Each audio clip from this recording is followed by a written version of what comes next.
Right, we are here on International Podcast Day, and I thought we'd get the podcast gang together, the Pod Bible gang together, to talk about podcasts that we miss. So we've got Fran, Ad, and Stu. I've abbreviated all your names for fun. How is everyone? I'm good. Are you all good? Yeah, feeling good. Good day for us. Yeah, it's International Podcast Day. It's our Christmas, isn't it? Exactly, yeah. We knew it was happening before, like, Tuesday. It's not something that we just didn't know at all and have rushed to put something together for. No, We've been waiting for ages for this. Every day's International Podcast Day for us. Exactly. So who would like to go first on a podcast that they miss? Because we generally cover podcasts that are available now, new podcasts, long-term podcasts. So it's exciting sometimes to go, do you remember that one? Yeah. Well, I'll go first. I'll Go jump ahead. in straight away because I think it's probably a podcast that all of us listened to at some point. I know Pip and Stu did. I don't know if you did, Fran, so you'll have to let us know. But it's the Adam and Joe Show, which, I mean, it's one of those that was originally a radio show on XFM and then on BBC Six Music. But it was also one of the first that didn't just replicate that radio show and stick it out as a podcast, but added lots of extra layers and extra content. And obviously Adam and Joe are hilarious, and they had their TV show, and people will be well aware of Adam Buxton, former cover star, issue number 1. But the chemistry between them, the creativity and the humour they used to put into that show week in, week out was just brilliant. And I love the fact that you were made to feel like a special part of the gang if you listened to the podcast each week with the old retro Text the Nation stuff and all the song wars. It was just hilarious and brilliant, and I'd love it to come back. We get a little tease every Christmas when Joe pops onto the Buxton pod. I was going to say, it's like giving up alcohol, but then once a year you get wankered. Because we get an amazing tease every Christmas with Joe on Adam's podcast, but then yeah, it's like a little reminder of how that show used to make you feel each week. But we were spoilt. I mean, it went on for a number of years, but the last episode, I had to look it up. I didn't realise it was that long ago, but it was 2011. They actually stopped in 2009, and then they came back for a little 3-month run in 2011. So a long time has passed. I remember binging it when I was decorating my first ever flat. And just I was decorating on my own, and just all I listened to for like 3 days straight was most of them I'd heard before, but I just started at the beginning again and went through them. They're just so good. It's hard to get hold of them now as well, I believe. A lot of them aren't on your usual podcast apps. There are places online and sort of forums where you can find files to download, but it's quite hard to get hold of. But I found an old iPod the other day, and I've got them all on there, so I might rent that out to different people. So they can enjoy it. Did you listen to that one, Fran? Oh, goodness. Do you know what? I didn't. And this is like making me realise how new to podcasting I am, because I started listening to podcasts in about like 2015, which seems like ages ago now. But also when you say like the Adam and Joe Show finished in 2011, and it was just like, it is one of those ones that is still mentioned as people's first podcast quite a lot. We obviously ask that question for the interviews on the website, and it is quite often mentioned, and like you say, you can't find it anywhere. So I'm going to be borrowing your iPod there, Pip, and having to catch up on it. 100%. Well, what podcast would you like to choose, Fran, that you miss? Yeah, so mine is like a very different style, and it was a short run podcast. So I kind of knew that I'd be missing it as soon as I started listening to it, which was BBC Sounds Forest 404. Yes. So it was not that long ago in the grand scheme of things, 2019, I think it was out.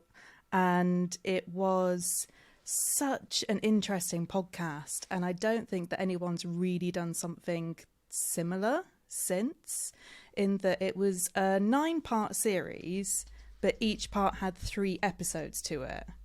And the first episode was like a narrative story. It was like a thriller that was set 300 years in the future, and the idea was that a lot of life on Earth had disappeared, and so everything that was like nature and natural and foresty and all of that kind of stuff, was only available via audio files. That's the only way that people knew about it. So you had this narrative going through that was very sci-fi and speculative as to what it might be like in 300 years without nature. But then after the narrative episode, you had an interview with an expert, and kind of like the science behind it and the science behind like nature potentially disappearing and all of this kind of stuff. And then you had the third episode was just a soundscape, which was basically something that was in the background of the main episode, and you just got to listen to it in its entirety. So it's like 3 minutes of soundscape. And it was just incredible in terms of the amount of effort that they put into it. And I seem to remember they were doing like a social experiment at the same time and asking people to put in questions or answers or something. Can't quite remember. But yeah, I'd love it if they could bring back something with the similar style, even if it wasn't the same story.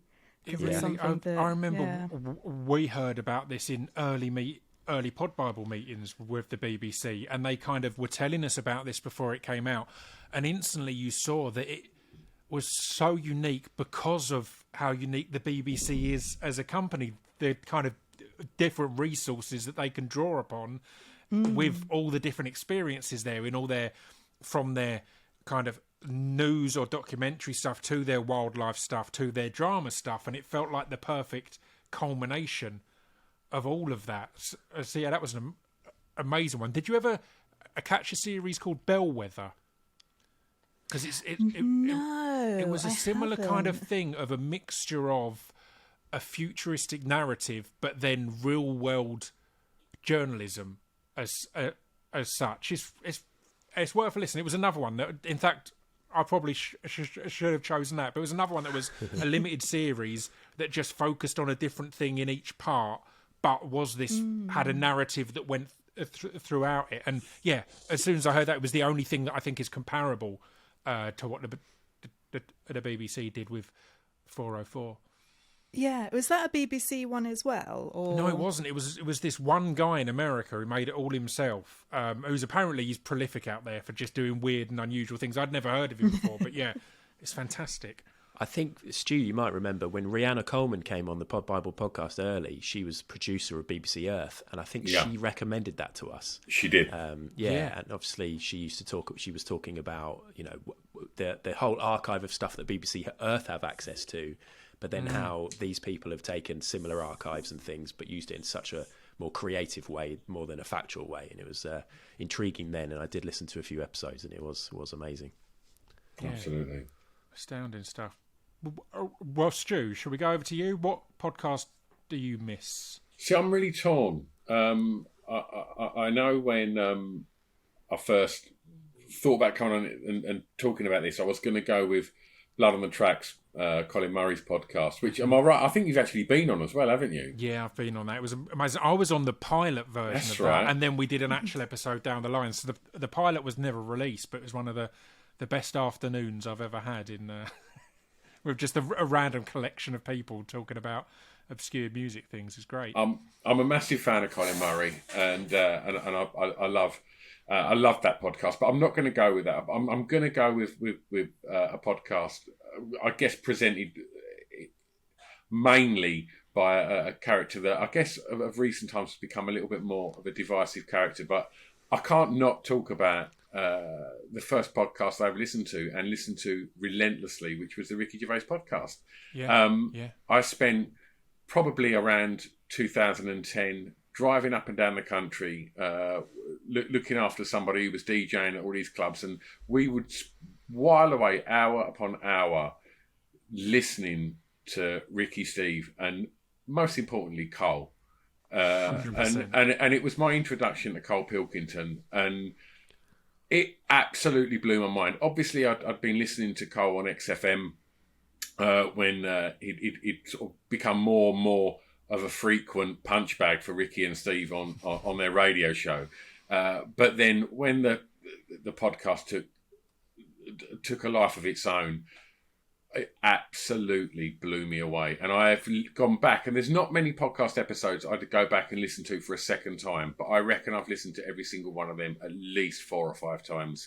I, like you, have still got an iPod rammed full of all of the Gervais podcasts or audiobooks. I actually bought them on CD as well. So I did the same. That's how early that was in podcasting, that they released, it got popular and they released them as a CD out, like a 3-disc album on CD. Yeah. It's like, that seems ridiculous. That seems so backwards. There's so many moments on them podcasts that I've literally had to really focus on not writing my car off laughing as I'm driving down the road.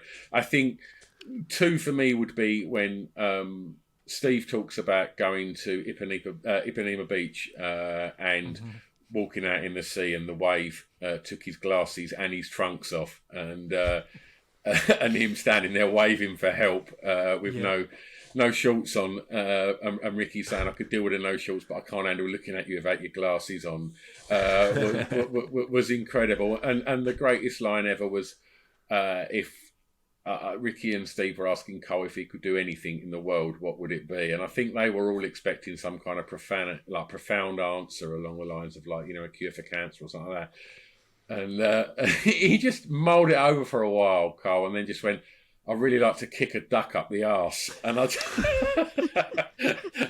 and as with most of Cole's wisdom, I just thought, you know what? I'd quite like to kick a duck up an arse. I imagine that would be quite weird.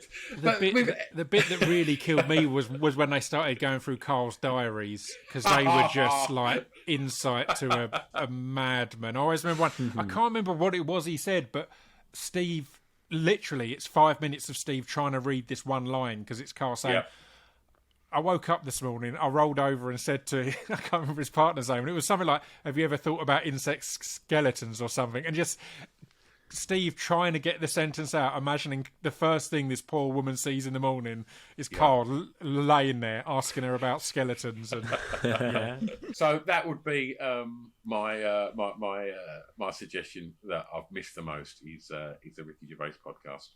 Yeah, I love it. It's a great What about choice. you, Pip? It's a classic. For me, it's possibly the most unpredictable podcast release-wise in the history of podcasts. It's a podcast called Things We Do for Love by Izzy Sooty. And it's just amazing. It's Izzy getting a different guest on each week. They were originally always live. And she's just got a load of questions about love and early relationships and stuff you've done as a teen when you're madly in love, and what kind of partner you were and are. The first 2 episodes came out in 2016.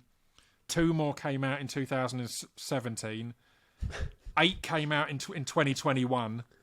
And there hasn't been a peep since. So it's just really unpredictable. There was like a 3-year gap after the first 4, and we got twice as much as there had ever been previously, and then it's gone quiet again. But it's a wonderful podcast, and Izzy Sooty is just such a good host and comedian and the perfect person for it. So yeah, I miss it dearly, and I want loads more if possible. Nice. I listened to a couple of those early episodes. I didn't realise it went away for that long. I mean, a couple of the early episodes were the only 2 episodes by the sounds of things. But... Yeah. It was a couple of early episodes that people really liked. Yeah. And then Izzy kind of didn't make any for ages.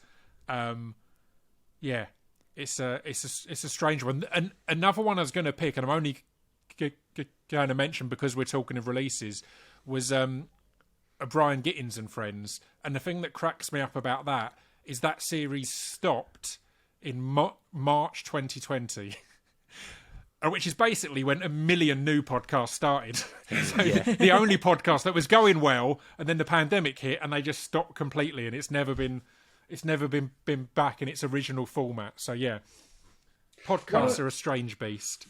One of the things I really wanted to ask as well, just going back to Pilkington, is you had him on Distraction Pieces, and I was when you told me that you was going to have Cole on, I remember thinking, well, you're going to see if it's a character, or if this guy is who he is, because obviously there's people going, he can't be that guy.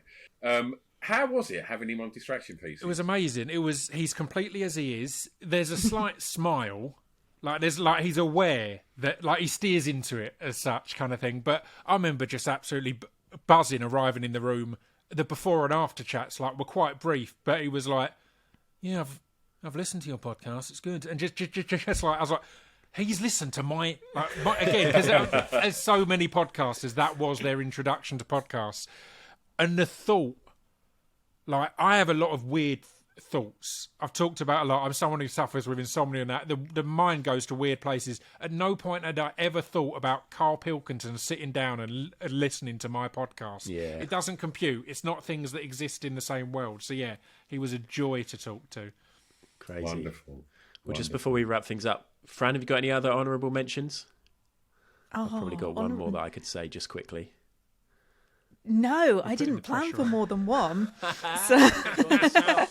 Well, that means you're in a good position, because it seems that all the podcasts that you love are still going or still releasing episodes. Or we'll go with that and not having a bad memory.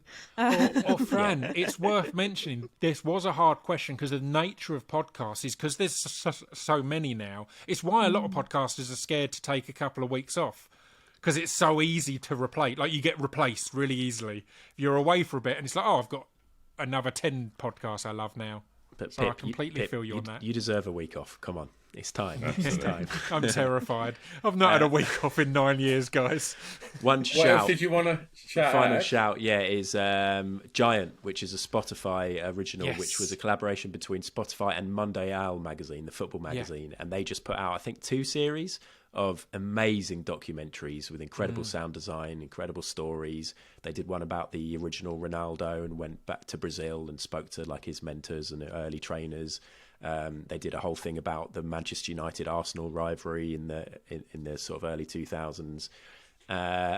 There's just some amazing episodes, and we did a little listen along during the lockdowns, Pod Bible listening party, and I just love them to do more, because there are other podcasts that do football documentary style stuff, but no one did it like Giant and I think it was I love Owen. the confidence. Yeah. I love the confidence of shows like that. Turn up, do it better than anyone else ever has, and leave again.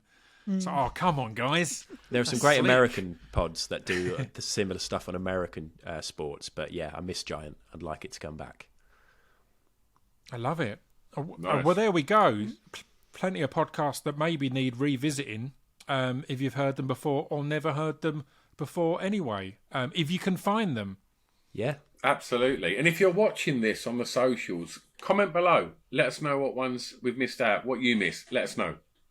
There we go. International Podcast Day done. Done.